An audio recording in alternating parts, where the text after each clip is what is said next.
এটা হচ্ছে মাশরুমের বাণিজ্যিক স্পঞ্জ।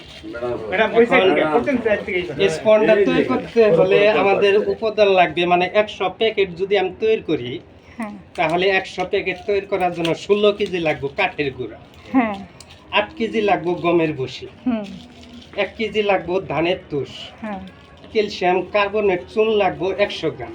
ক্যালসিয়াম কার্বনেট যেটা, সেটা ওই যে পাথর চুন যেটা পানির সাথে খায়। জি জি, এই চুনটা লাগবে 100 গ্রাম। আর 25 কেজি লাগবে পানি, টোটাল 50 কেজি। 50 কেজি দিয়ে আমরা 500 গ্রাম ওজনের 100 স্পঞ্জ তৈরি করব। 100 স্পঞ্জ তৈরি করবেন? জি। এখন এই স্পঞ্জ তৈরি করতে হলে আপনার হাতে যেটা, এটার নাম কি? এটার নাম স্পঞ্জ। এটাই হচ্ছে স্পঞ্জ। এখন এই স্পঞ্জটা তৈরি করতে হলে আমাদের মানে 7 বাই 10 সাইজের পিপি লাগবে। পিপি মানে পলি ব্যাগ। জি, পলিথিন। এই পলিথিন লাগবে।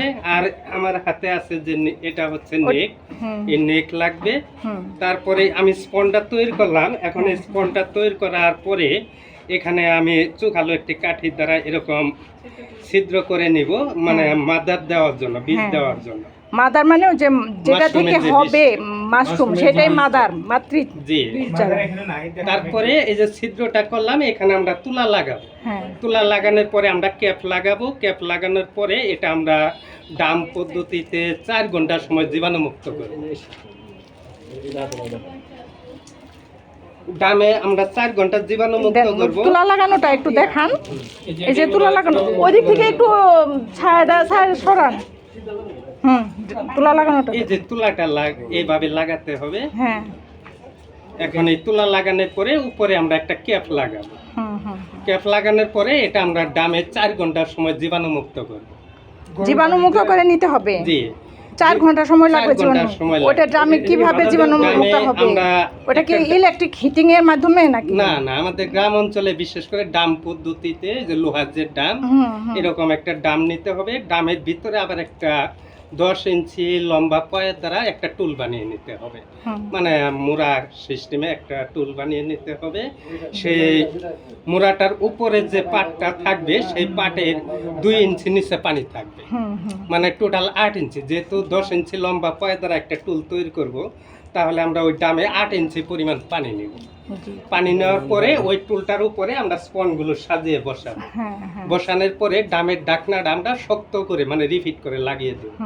লাগানোর পরে ডামে, মানে চুলায় আমরা আগুন দিব। আগুনের গতিটা, স্পিডটা থাকবে বেশি, ওইভাবেই জীবাণুমুক্ত হবে। জি।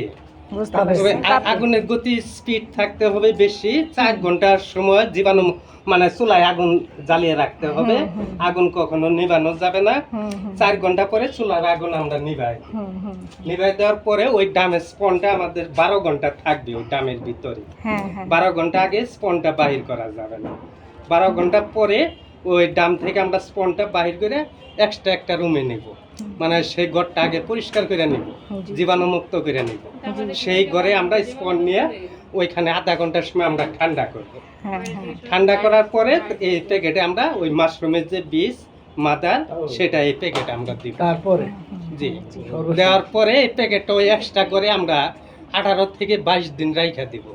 18 থেকে 22 দিনের মধ্যে পুরা প্যাকেটটা যখন মাইসেলিয়ামে গ্রো করবে, মানে পুরা প্যাকেটটা সাদা হবে, তখন ওই এক্সট্রা, এই যে এই মাশরুমের যে ছত্রাকটা, এটাই মাইসেলিয়াম। জি জি। ওই 18 থেকে 22 দিন পরে ওই ঘর থেকে বাহির করে আমরা চাষ করে নিয়ে আসব। চাষ করে নিয়ে আসার পরে 2 সাইডে আমরা উল্টা ডি আকারে কাইটা দেব। উল্টা ডি আকারে? জি, উল্টা ডি আকারে 2 সাইডে কাইটা দেওয়ার পরে আমরা চাষ করে বসাইয়া সকাল, দুপুর, বিকাল 3 বেলা শুধু পরিষ্কার পানি স্প্রে করব। 7 থেকে 8 দিনের মধ্যে স্পঞ্জে ফলন আসা শুরু হবে, এবং কি 4 মাস পর্যন্ত ফলন দেয়। 4 মাস পর্যন্ত। ধন্যবাদ, অনেক ধন্যবাদ।